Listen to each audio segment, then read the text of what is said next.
Ready, hot!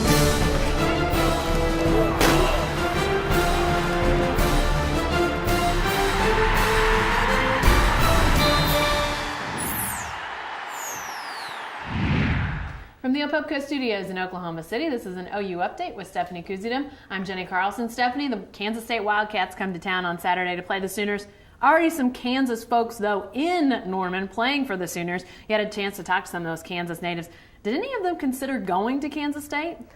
Well, the kicker, Patrick O'Hara, he really didn't. He said he kind of grew up as, one was like a KU football, Kansas State basketball was what he said. Or actually, no, it would have to be Kansas basketball because that's a whole lot better. A little bit better, right. And but he said, like, no, not really, because his mom's a huge Jayhawk fan, so she just wouldn't go with it that well. And then I talked with Jordan Phillips as well, and he said he grew up going to Kansas State games all the time. He went to one, I think, every single game. He said every single home game while he was being recruited.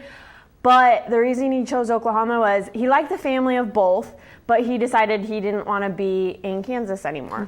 So he said that at the game on Saturday, his aunt and uncle are actually going to be there, but they'll be wearing purple and not sitting in the family section. So. That's crazy, by the way. You know, Bill Snyder obviously was with the program for a long time, then stepped away. Now he's back. Did any of these guys talk about what that might have meant if he had been there longer and recruiting them more? Would that have swayed either of these guys? Well, Jordan said that he was recruited by Bill Snyder, and yeah, it was really cool, but it brought that family aspect, like I said earlier. But it kind of he liked Stoops, he liked Oklahoma, and Patrick wasn't there around Snyder, so. Yeah, well, I assume that at some point folks at Kansas State hope that maybe the Wildcats get guys like Jordan Phillips, Patrick O'Hara to play for their team. I guess we'll have to wait and see. Thanks, Steph. Be sure to stay with the best coverage team anywhere at newsok.com and every day in the Oklahoman.